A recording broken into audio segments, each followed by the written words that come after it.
Now, in a tragic incident from Kerala, more than 150 people were injured in a massive explosion at a fireworks storage area in Kasargod in the wee hours of this morning. Now, the mishap happened during the annual Kaliyattam festival at the Veerarkavu temple at around midnight.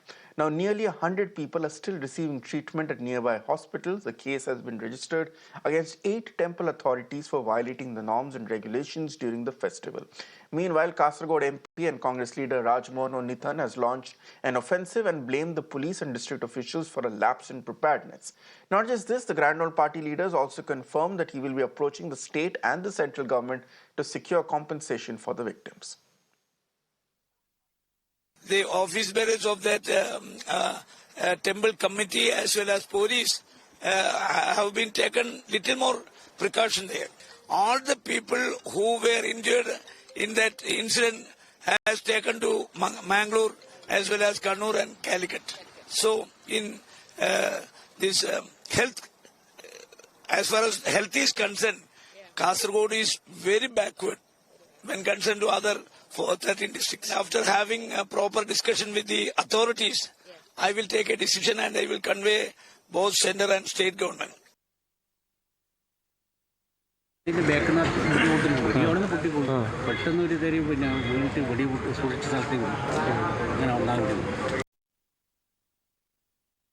Nileshwaram medical ഏകദേശം ഒരു 100 മേലെ ആൾക്കാർ വിവിധ ഹോസ്പിറ്റലായിട്ട് അഡ്മിറ്റാണ്. നമ്മൾ ഈ കാഞ്ഞങ്ങാട് ജില്ലാ ആസ്പത്രിയിൽ പിന്നെ 17 പേരുണ്ട്. അതിൽ 5 പേര് റെഫറായിട്ട് മറ്റുള്ള ജില്ലകളിലേക്ക് മറ്റുള്ള ആസ്പത്രിയിലോട്ട് പോയിട്ടുണ്ട്. അതുകൊണ്ട് കാഞ്ഞങ്ങാട് വിവിധ ആസ്പത്രിയിൽ ഇങ്ങനെ ഉണ്ട്. പിന്നെ സീരിയസ് ആയിട്ട് 3 പേര് കോഴിക്കോട് മിംസ് ഹോസ്പിറ്റലും ഒരു പേര് പിന്നെ കണ്ണൂർ മിംസ് ഹോസ്പിറ്റലും ഉണ്ടെന്ന് അറിയാൻ കഴിഞ്ഞത്. വിശദവിവരങ്ങൾ പിന്നീട് പറയാൻ പറ്റും. നമ്മൾ പോയി നോക്കുന്നത്ര.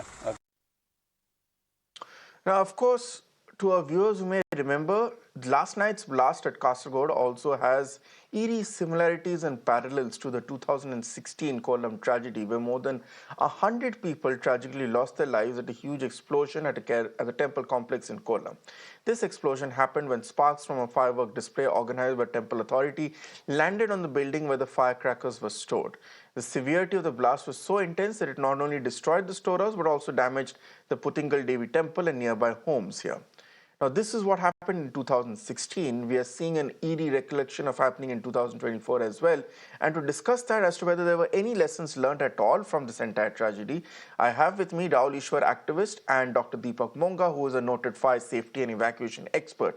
But before I come to both of you gentlemen, I thank you for your patience and I request for 2 minutes more of that, because I also want to bring in my colleague Jayalakshmi from the ground to give us the latest about what is really happening at this point. Jayalakshmi, what are some of these lapses that have come to the fore that have been highlighted by the Kasargod Kasargod MP, talking about where the district authorities and the local police went wrong in terms of the storage of these firecrackers?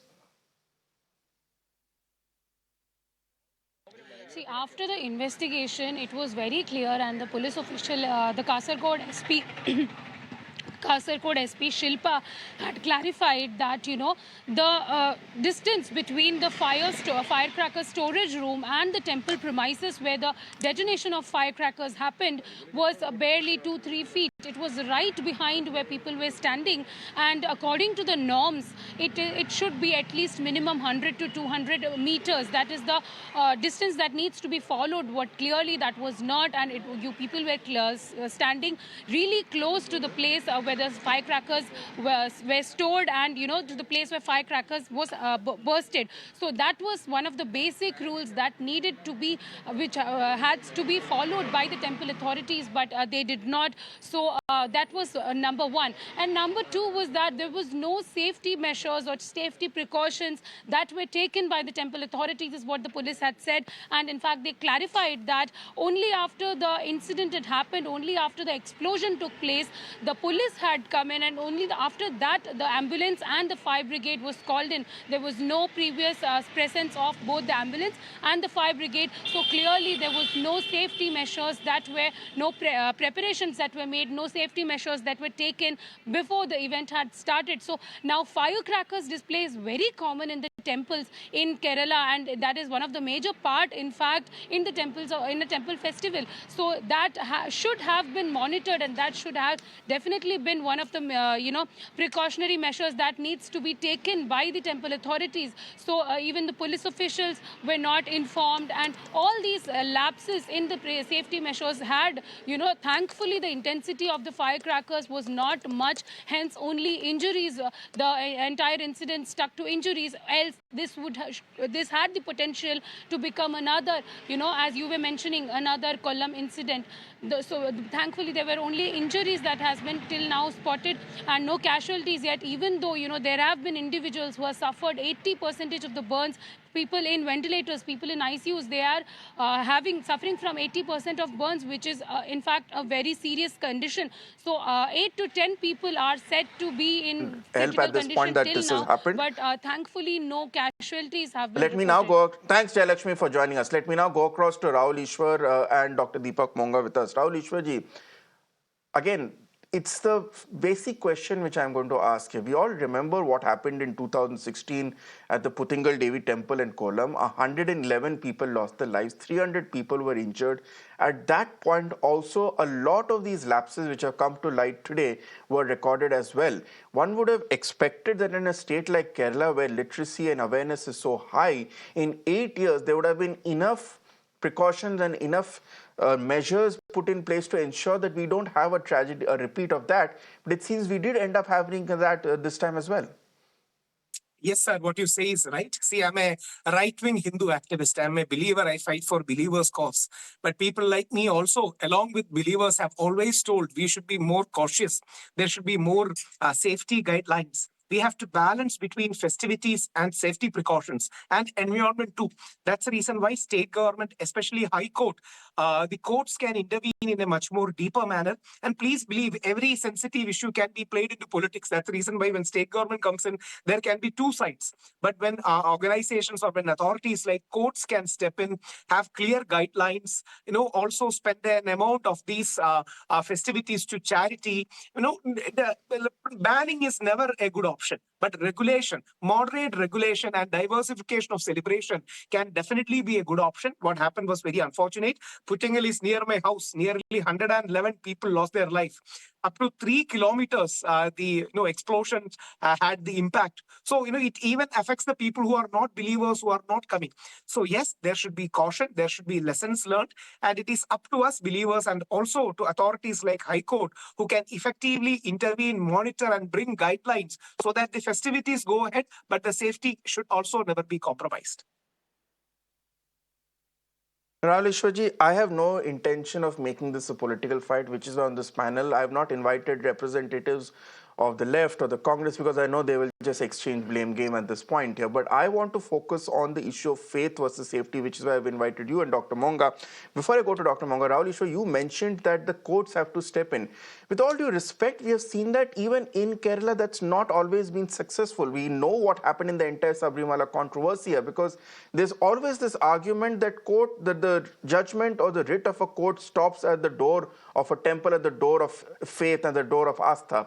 But unfortunately here, regulation doesn't seem to be working here, because when it comes to devotion, when it comes to faith, when it comes to religious festivities, it seems common sense, it seems regulation, rule of the law, court judgment, police orders, they are all taking the back seat, which is why I need you to step in at this point, that ultimately the responsibility also lies with the custodians of the faith.